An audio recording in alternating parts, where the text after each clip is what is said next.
Hey everybody, Dr. John Willardsen here. I'm here with Memo Hea. Hello. And today we are going to talk about dental implant surgery. But first I want to take a look at a case. I got an email from a great patient and friend, a case we did a few years back. And I want to show you kind of the initial, when we started, what we started with. And so you can see my photo here. This is his pre-op photo. We discussed this last week, but it's interestingly enough, he had sent me an email last week. And so take a look at his before photo, and you can see obviously there's a lot of decay. Everything's broken down. And so let me just share real quick his email that he had sent me, just to kind of give an idea as to really what a life-changing procedure this is. And he says, and this is, again, a friend, patient, Griffin. He says, hey, it's been a while since we last communicated. I am reaching out to see if you have anyone in the Myrtle Beach area to refer me to, because he needs to have his teeth checked, because he's moved from California to Myrtle Beach to have his teeth checked on. But since we last talked, I have crossed a lot off of my bucket list. I did Alaska and saw the Northern Lights, went to Europe, did a lot of traveling. I got married to an incredible woman, bought a house in Myrtle Beach. Work is going great or good. I was promoted to senior this summer. This smile has really changed my life in more ways than I could describe. I keep up with your Instagram posts and office looks great. I hope all is well with you and your family.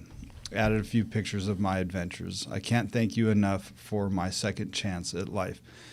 I love this because, I mean, this is why we are so passionate here at Trust Implants, why I'm so passionate about what I do. It truly is life-changing, and I can share some of the photos. Here he is in Alaska. You know, here he is with his new wife. Looks like it's probably in Alaska. You know, it's to go from where he started to where he's at right now is just tremendous. And it's worth, there's really no way to put a price tag on it. To be able to, and let me go to the Google Drive because I have more pictures there. So, you know, here he is with his new wife, he's married now. And so he's gone from a situation of being kind of at the end of his rope, so to speak, to completely 180-degree change in his life. He's now moved on from that phase of his life. And so, you know, I thought it was kind of I was really glad to get this email and to be able to see him move forward. Keep in mind, we had to remove pretty much all of his teeth, all implants, reconstruct his whole mouth.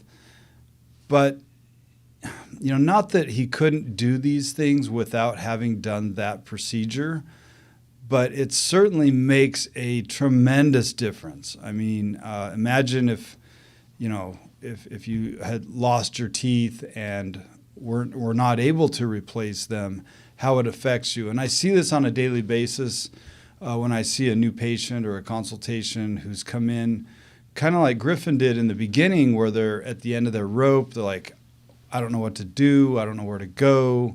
I'm afraid of the dentist. I'm afraid of the idea of having the procedure done. It sounds very traumatic. There's so many things I know that go through patients' heads that, you know, are valid. I mean, it's a valid point to think about, you know, having your teeth taken out and then replaced with, a prosthetic. You know, they hear dental implants. You'll see ads, or you'll see, something on television about, restore your smile, restore your life. But, until you actually physically see somebody who has gone through the transformation and how much it changes their life, those concerns, they are concerns. But once it's all done and past and that's all behind you, now your life can begin, and it can begin, and you really appreciate the restoration. You appreciate your smile again. You appreciate being able to chew and to eat and to laugh and to feel normal. So I just wanted to share this. I thought it was, I really appreciate Griffin's willingness to kind of put himself out there and be willing to share his life story and how much it has changed his life. And it's really the procedure itself, and the techniques that I use, and knowing him as a patient and knowing what he needed and looking at his case specifically. Had I just done the traditional corporate all-on-4 implant prosthesis on him, it just would not be the same. It's just not the same technique. It's not customized. It's not custom tailored to him and his situation and his mouth. So again, like I always say, that I cannot put every patient in a box and say everyone's getting the same procedure, because it just doesn't work that way. All right, so moving along here. So what and this is just some photos of right after we had completed his case. So this was quite a while ago, and you can see the difference, and you can kind of see the slow transformation as we look at that original photo of him prior to having the work done. And every step of the way, he started to kind of come out of, not come out of his shell, but started to glow a little bit up until the last picture that we had of him when we completed everything. And now to this. I mean, what an incredible transformation. And I'm really happy for him that he's, what's better than this, So, all right, so I just wanted to share that real quick. The other thing we wanted to discuss today is a topic that I really do love, because I'm very passionate about my surgical technique. Some of the photos and some of the videos are surgical videos, so they are a little bit graphic. But first I want to talk about soft tissue healing, the healing around the implant. So when we place a foreign object in the body, we put a titanium, commercially pure titanium implant into the bone. The body has to accept it, it has to receive it. The bone integrates with the surface texture of the implant, and it becomes part of the body. So something that, this is a healed site. You can see there's not a lot of redness. The body has accepted these implants. The tissue is very clean, and it may not make a lot of sense to the layman, but this is what somebody who loses their teeth, this is what you're going to see, obviously, when the teeth or the prosthesis is not in place. So tissues are clean. Implants, notice the position, the distribution, the placement. Everything is ideal. And so, and then we have situations where I did not place these implants, but you can see here is a situation where you have these two teeth here that are longer. Those are implants. The implants they were put where the bone was, and so there's a huge discrepancy. So when this patient smiles, laughs, or whatever, the first thing that happens is the person they're talking to, their eye goes first, maybe looks at their eyes, but then goes straight to their teeth. And they look at, and all they can see is that discrepancy. Now all of a sudden they've gone from looking them in the eye to staring at their teeth. And it's only because there's a discrepancy. There's an asymmetry. There's asymmetry in their smile. There's asymmetry in their teeth. The color's not not right. Every single tooth is a different color. If we look at this tooth here, which is number 8, central incisor, there's like a dark line above it. So all of a sudden, the person they're talking to is all these things are running through their head, like, what's going on with this person's mouth? There's so much going on. And a lot of it has to do, like, for example, the placement of these implants. It had to do with placing implants in a position where the bone was insufficient. So the doctor should have grafted this area first, regenerated the bone. There's so many things that can be done in order to correct and make sure that the implants go into the correct position so you don't have so many asymmetries. So that's just that. And then as we look at implant placement itself, this is a case that I did not do, but a case that I picked up.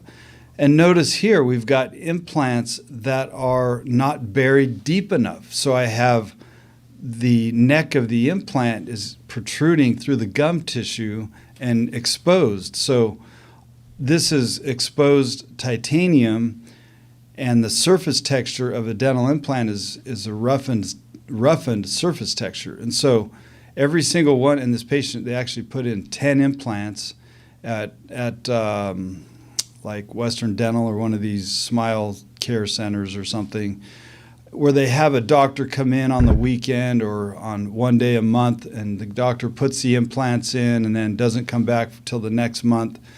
And there's no real vested interest in the patient. It's just a matter of making money.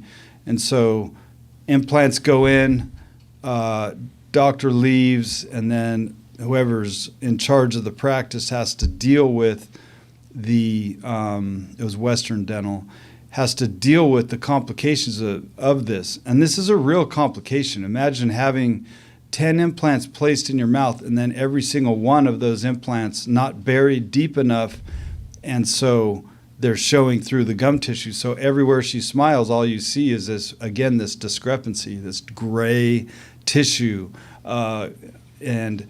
And it's such an easy fix. All you do is just bury the implant deep enough to where you have enough soft tissue. And that's where I go back to, the cases, like this case here, implants that I've placed, they're subcrestal, so they're below the bone. You've got plenty of tissue surrounding them. There's no implants exposed. They're not shown through the soft tissue. So surgical technique is very, very, very, very important.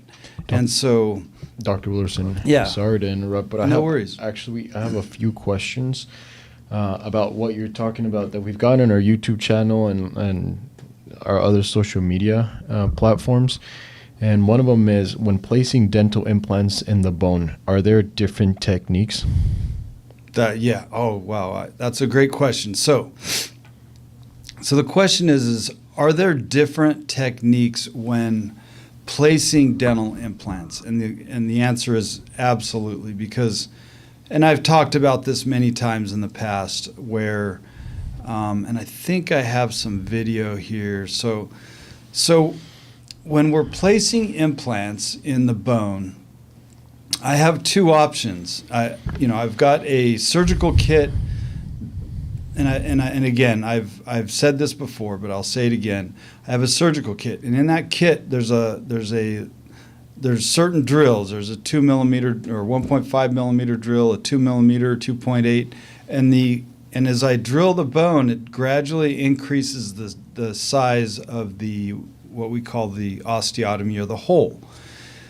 So it's my decision as to when to stop drilling and when to start compressing, because we have something that's, where now if I was to drill every single implant to the final drill recommended by the manufacturer, so let's say I'm placing a 5.0 millimeter diameter implant, and I drill to 5 or 4.8 or 5.0 millimeter diameter. That hole I've overextended, or I've drilled too much. And so the implant, when I drive it into the bone, is going to not be fixated very strongly into the bone. So I always under-prepare the hole, the osteotomy.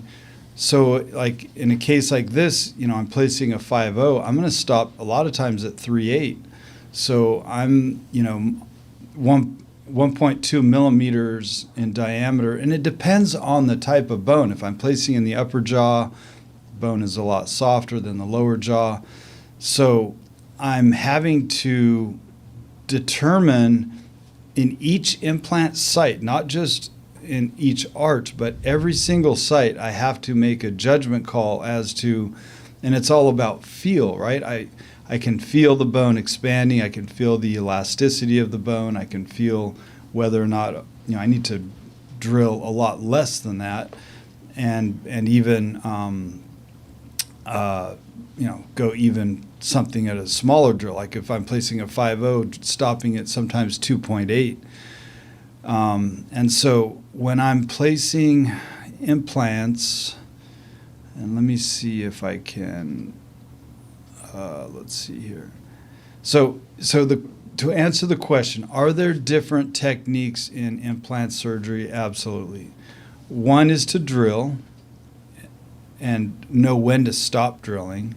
And then the other is to compress the bone, and we use osteotomes where we're actually expanding and stretching the bone, and knowing when to stop there as well. Like for example, yesterday we placed 8 implants in an upper jaw where we had rebuilt the entire ridge with the patient had no bone whatsoever. So we took the titanium mesh out and placed the implants, and when I was placing a 4.3 millimeter diameter implant, I stopped at a 3.5 millimeter osteotome. So I use the osteotome also as a guide so that when I'm placing the implant, I know that the hole I'm putting it into is smaller than the diameter of the screw or the implant that I'm placing into the hole. So, and that's all just experience, technique, and on that case, on a graft, so we grew probably 10 to 15 millimeters of bone in certain areas using tie mesh, titanium mesh, autogenous bone, and I was able to achieve 70 plus Newton centimeters on 8 implants on a patient that almost 100% of their ridge of the bone was grafted bone. So to get that much torque on a ridge that's all grafted bone, it's pretty incredible, but it also has to do with technique. Now, had I opened the holes up to, say, placing a 5 millimeter implant, and if I had opened the holes or the osteotomy to 5 millimeters, those implants would have just spun in the hole and they would fail. You have to have what's called primary fixation. The implant has to be fixated into the bone in order for it to hold and the integration process begin. And so, it is, the body's remarkable, and sometimes you can place an implant that is not super stable or does not have good primary fixation and still integrates. But at the end of the day, you want to have that good, solid fixation of the implant so that the implant can integrate well. So, all right. So would you say those are the 2 main techniques, or are there other techniques? Those are the 2 main techniques. So the first step is to start the drilling process and taking x-rays, knowing your position, sequencing of implants, distribution of implants. And then as you're drilling each hole, knowing, and you can get feedback from the drill, knowing how much density you're working with, and then you start making decisions in your mind as to, okay, I have to kind of make the hole smaller than the diameter of the implant, and then use the osteotomes. The osteotomes are the things that kind of spread the bone.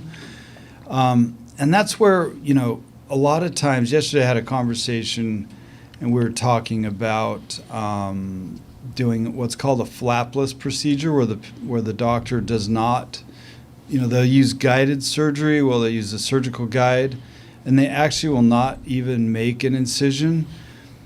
But that too is risky because and the surgical guide can give you so much, but until you physically see the ridge and you see the bone, you cannot be 150% certain that you are not outside the ridge somehow with that implant.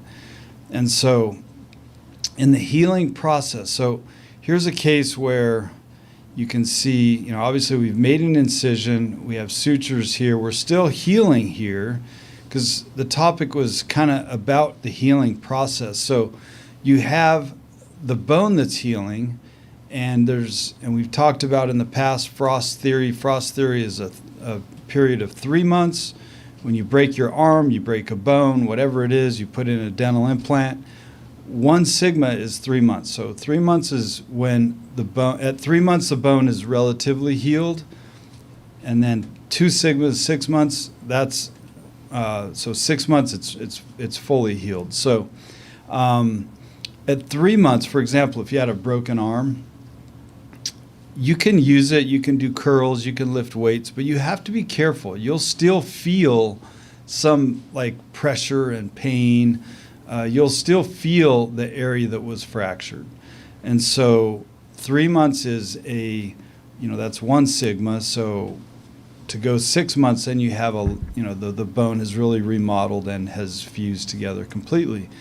That's on the bone side of healing. On the tissue side of healing, so here's a site.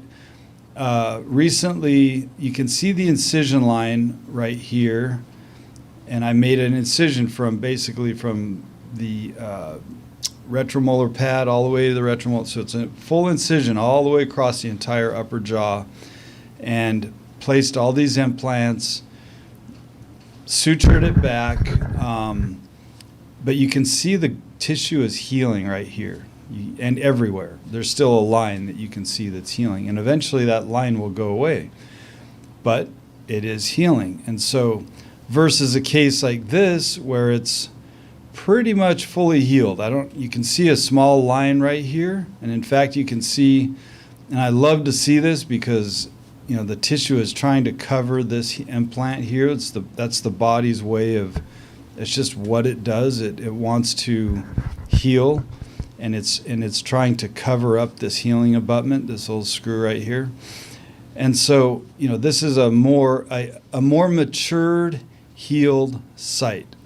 And so the reason I bring this up is because this case here is probably about 4 months post-surgery, after implant placement, and about 2 months after uncovery and incision healing. So we're now 6 months into this case, and things are still healing.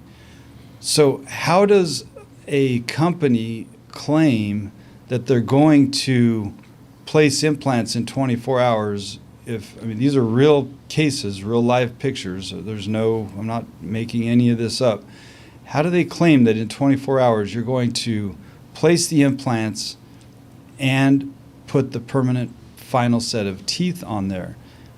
It's possible because yesterday, for example, on the surgery that I did on the patient that we did the ridge augmentation, I had 70 newtons on every single implant. There were 8 implants total.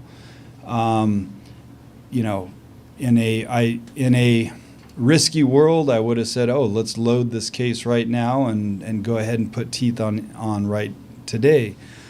But that's risky because, first of all, we've spent a year of bone graft healing because these are actually his implants that I had to remove. And the date of this, I don't know, but I had to remove all these implants about a year ago, maybe it was 8 months ago, because they were all exposed, some were fractured. When the implant, like that picture I showed before, when the implant becomes exposed, it's a nidus for infection. And so these implants adhere bacteria. When they're exposed like this, it adheres bacteria and it starts to run down the length of the implant, and eventually the implant will fail. So we removed all of these implants. So that forced me, because after removing all these implants, I've got now big defects in the bone. So I have to regenerate all that bone.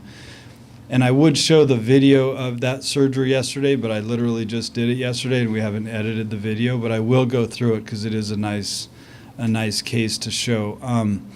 But you know, he had already invested about $60,000 getting to this point, and then to have all the implants taken out, and now we're kind of back to square one. But also very adamant about, he wants implants, he wants fixed teeth, he does not want to deal with dentures, and that's what he's going to get now. But we had to do some extra steps, bone grafting, regenerating the ridge, in order to do that, because we lost these implants, which as a result we lost a lot of bone that went with it. And so Doctor, yeah, going along with that, a couple more questions. Do you always bone graft when placing dental implants?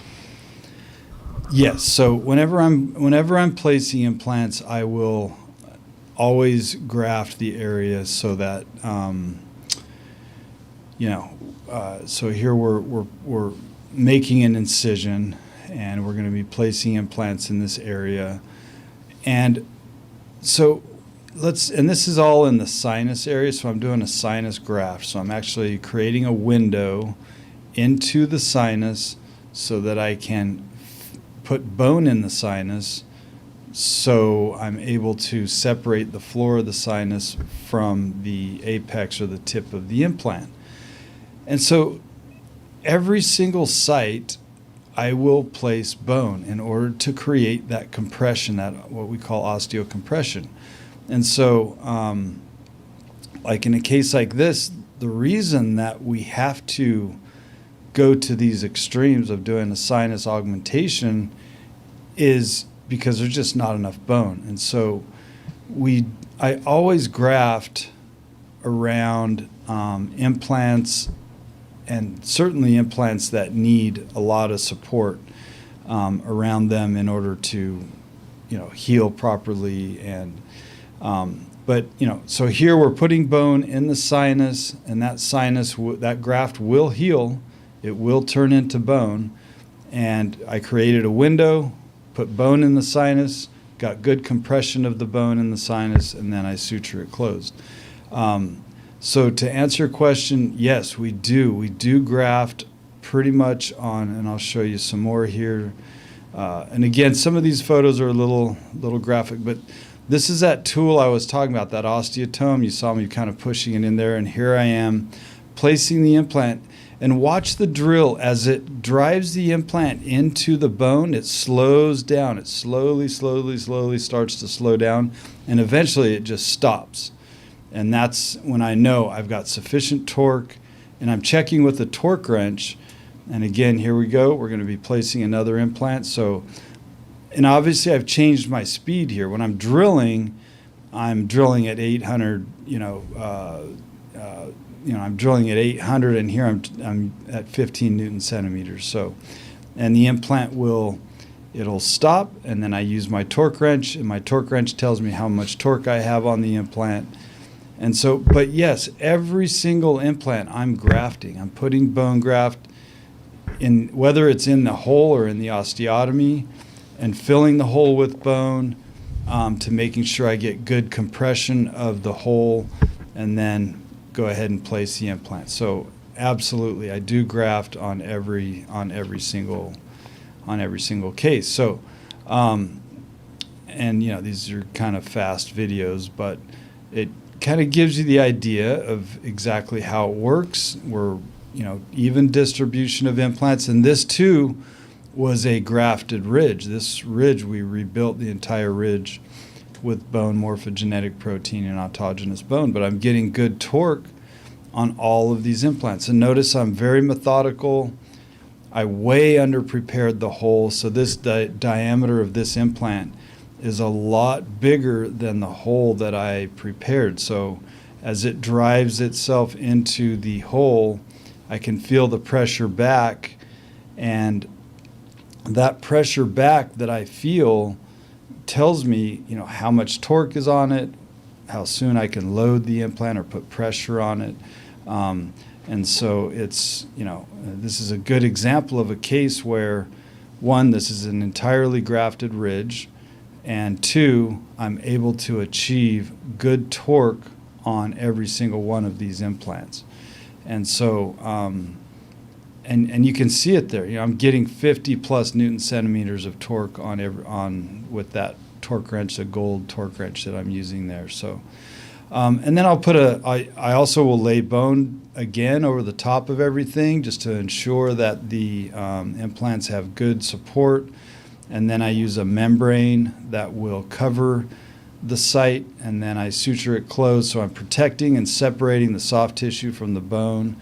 And this is what allows, good, solid success on really challenging cases. I mean, this is a patient, she went to about 15 other doctors, and every single one of them told her that she's not a candidate, there's not enough bone, you don't even waste your time, waste your money.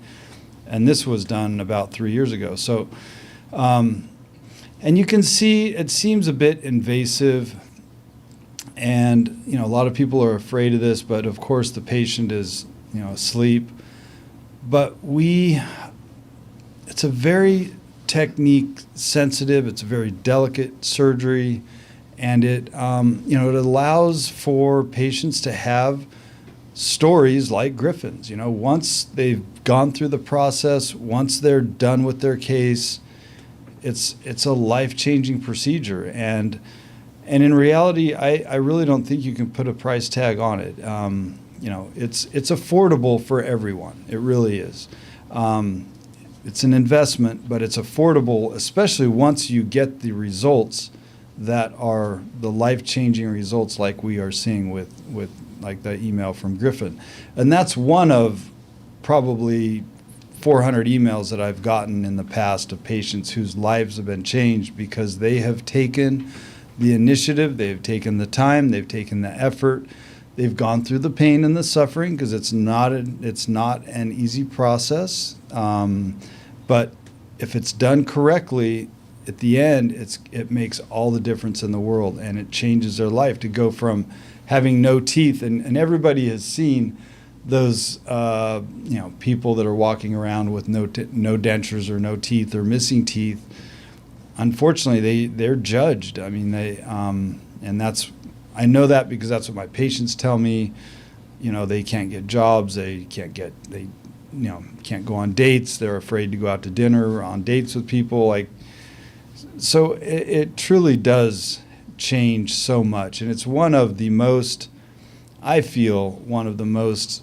best investments you can make in yourself if you have these issues, because it just gives you your self-confidence back. It gives you your ability to just live again. So yeah, a couple more questions. Yeah. With the video that you were showing, you were kind of explaining that you had to torque a certain amount.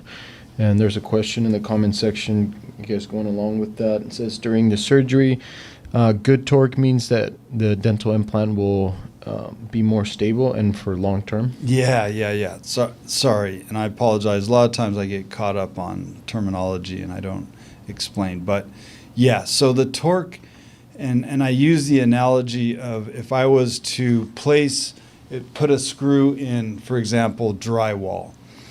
And drywall is not very dense at all. So if I was placing, let's say, a 5mm screw, or I'm not sure the equivalent in inches, but a 1/2-inch screw in the wall, in a drywall, and if I was to drill a 1/2-inch drill to place a 1/2-inch screw in drywall, when I put that screw in, it's just going to spin. It's not going to engage. And in fact, the screw is not going to be able to hold much at all.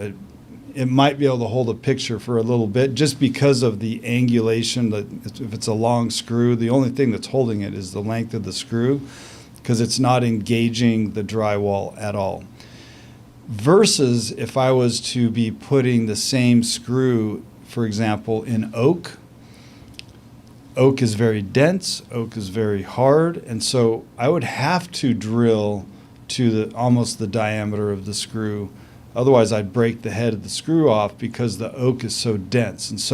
And oftentimes in dense bone or in dense oak or in dense material, you have to tap or put threads in the bone in order to place the implant. And there are situations where the bone is sometimes on the lower jaw, the bone is so dense that I'll use a bone tap that will put threads in the bone, and that allows me to place the implant in the bone. So it's all a matter of feel.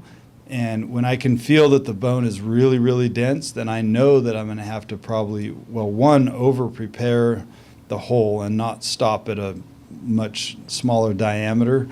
But I might even have to use the bone tap, which puts threads in the bone in order to place the implant. But at the end of the day, it's all about the amount of torque that I get on the implant, and that's what dictates how soon I can put the teeth on. So, on a case like, this is not my case, but so here's a typical corporate all-on-4 implant prosthetic. The implants, again, are all concentrated in the front. To me, it looks like they did a flapless procedure. They did not raise a flap, so they probably used guided surgery. So, and that's great, but you really don't know, and you can't really see exactly where you're working. I like to see the front part of the bone and the back part of the bone when I'm placing implants. I like to be able to see the depth and how far I've gone down in the bone. There's a lot of variables that are critical. And also, if you look at this upper picture right here, there's so much metal exposed. And they also use what's called a multi-unit abutment. So these are just abutments, and the screws for these abutments are tiny. You can only torque them to 15 Newton centimeters, and otherwise they snap off. So let's say, for example, this patient spent $30,000 to have this work done. At the end of the day, they're getting their teeth replaced, they're getting a fixed set of teeth, but it definitely does not feel like one that we would do here, where we put in more implants, we graft the bone, we do a lot more steps in order to ensure that the long-term outcome. And for example, when you put something in your mouth, a prosthetic, for example, a denture or an implant bridge or a crown or whatever, your tongue is so sensitive to the way that it fits. And if it's over-contoured, if it feels bulky, if there's a ridge, all of those things play into it. And, so we try, I try and do everything I can to try to mimic nature and put sufficient number of implants and put them in a position so that it is as thin and feels as natural as possible. Plus here, they can't extend very far back, so you're only getting a certain number of teeth. You're not replacing all the teeth because of the fact that all the implants are concentrated. And this is actually a pretty decent all-on-4. I've seen all-on-4 cases where the implants are all so close together that, the fact that they even are able to do anything with is beyond me. This is a picture I've shown before, but there's a mile of bone back here in this back area of the jaw. They could have easily placed an implant, even around the sinuses. They could have easily placed implants here, but they're just going with the all-on-4 protocol, angling the implants, only putting in 4, and then just hoping and crossing their fingers that everything turns out okay. So, implant surgery is a very delicate procedure. The healing of the bone has to, you can't rush that. There's no way to make it go faster. There's no way to make it so that and when we're pulling out teeth, we are left with holes. So there's holes left in the bone. And so, all of these things have to heal. It's not something that can just be, that you can rush. There's just simply no way to rush the process. With the all-on-4 procedure, that's why they put in angled implants in order to get more fixation of the bone and to avoid the sinuses. But not to belabor that. The reason for this video is, one, it takes time for things to heal. It's a process. Here is a picture of an all-on-4 that, this is from, the Paulo Malo Institute. They put in the 4 implants, but they thought nothing of this lower arch. They didn't. And so this is certainly going to be a problem for them, because you have to consider the mechanics of the mouth and look at, I have no teeth here supporting this bridge. So all the load and all the pressure is right here in the front. So for me, I would have looked at this case very differently. I would have, definitely reconstructed the bottom arch so that the upper, if you're going to go through all the expense and the time and the effort with the, placing implants on the top, at least consider the bottom so that you don't have to, end up with a situation where you've got issues that way. So, but yeah, so there's, lots to this. It's not something that, can be done overnight. There's, here's another one, all on 4 implants randomly placed. That is, let's see, I have to move it over. That there has to be thought behind it. And at the end of the day, thought behind the patient and what is best for them. And so, let's see here. Okay. Yeah. Another patient. Did you have another question? Yeah, I do. There's actually 2. Going along again to what you were showing in the x-rays, why must dental implants be placed all the way to the back of the molar region? Great question. So that's where all the forces are. When you bite down, if you imagine losing your molars, and the masseters are the strongest muscle basically in the body. That's when the masseters are what we chew with. And so it requires implants back there that can handle the forces and the load. So here's, again, a picture of a case that I acquired, but we ended up placing more implants. Oh, we can't see that. Oh, let's see. Sorry. We ended up placing implants in the back of the jaw, doing a sinus graft, and building the case. There's an implant back here too. It's just buried under the gum. So this is a lot more substantial. It's a lot more secure than just, because when we saw this case at first, all they had were these 4, this one here, this one here, this one here, and this one here. That's all they had. So all the force was concentrated in the front, and then in the back, I added implants in order to distribute the load to make it so that the end result would be ideal. And you can actually see. Let's see, where's my photo at? Right here. And so here it is in the mouth. It's, retracted, but these are zirconia. So. And he started, like this. This was his before photo. So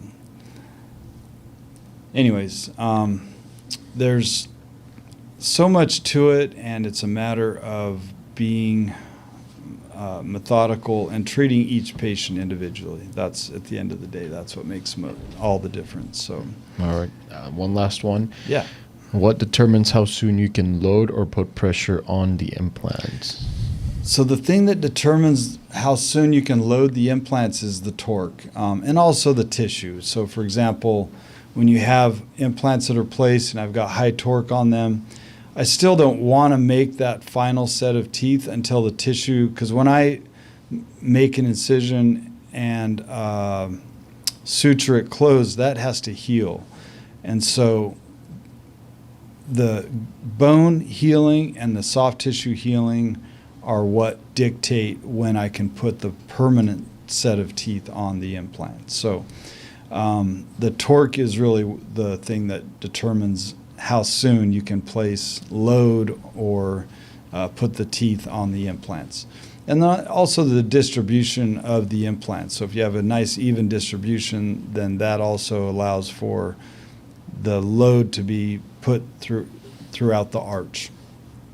And so, and also the time, like we talked about, the 3-month healing period, at least 3 to 6 months, letting those implants heal and settle into the bone is also a determining factor in that process. So, at the end of the day, if this is a procedure that you need or are considering, again, if you have questions, here's the final photo of our patient here that, when we started with him, this was the placement of the implants, extracting the teeth, placing the implants, and then the healing is here. So imagine all of the steps that go into making sure that at the end of the day that his final set of teeth are secure. So, but today we just wanted to talk about the process of implant surgery, the healing process, and then achieving an outcome that a patient can rely on, that their investment is safe, and that, there's really no magic. There's nothing. The body has to go through its processes in order to ensure that this is a very predictable procedure. It works 99% of the time. So the only time that I've seen it not work is when I have situations where the patients come in and maybe the implants weren't a good brand of implant, or the technique of surgery was not done properly, or the length of implant wasn't correct. I mean, if I look at these that had to come out, they're very short. These were 8.5 millimeter implants, and he had like 10 of them in his jaw. So, so there's a lot more that goes into it than just, hey, it's so easy, come in a day, you'll leave and you'll have your teeth, and it's so much more involved than that. But not that it's that hard, but it's a process, and if done correctly, will last you for the rest of your life. So, if you have questions, if you have x-rays, you can DM us, you can ask us questions about your case. There's a lot of, as a patient is considering the procedure, there's a lot of information on the internet that, of course, you can go to, but it's important that you really understand what you're getting into and you really understand the process, and you're not kind of tricked by some of the ads that are promising something that's just really not, safe and really not viable, and doing it the proper way, and investing the time and the money so that when it's all done, you have results like our friend here that that was able to literally change his life, and not necessarily because of his teeth, but his teeth helped, and his change in mindset and his lifestyle also made a huge difference in that as well. So are there any other questions? That's it. Yep. Okay. Yeah, so thank you guys for watching. We appreciate our viewers. We appreciate our channel and the people that comment and that subscribe. Hit that subscribe and like button. And as our channel continues to grow, if you have questions or you want topics for us to discuss or to review, just let us know. We're happy to, we're just trying to educate, not trying, but we are educating and helping patients that are in need of these procedures. As these ads go on television and as the industry grows, we've got to recognize the realities of the healing process, of technique, of materials, and there's just not a fast and easy way to just, to get it done right. There's not a real fast and easy way to completely restore somebody's smile and have it done correctly.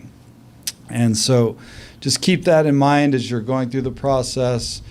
We've got a lot of videos. We try to upload content as much as we can to help patients, and not to say that we're the only people that can do this. Again, there's plenty of guys out there that are very well trained and skilled in this. But education is key, and understanding exactly what the process is like is very important. Even for our own patients who are starting and going through the process, we try to help them understand what it's going to be like. But it's hard to do it until they've been there, right? I mean, even like Griffin, for example, until his case was done, there's no way for me to describe or explain all of the things that he's going to have to go through, or a person will have to go through, because each case is different, in order to achieve the successful outcome that we were able to do. So anyways, I'm Dr. Willardsen. Visit us at trustimplants.com. Continue to follow us on our YouTube channel at Trust Implants. Go to our Instagram Trust Implants, and Facebook as well. And we appreciate your watching and our viewers, and we'll see you next week for another live stream. And have a great week.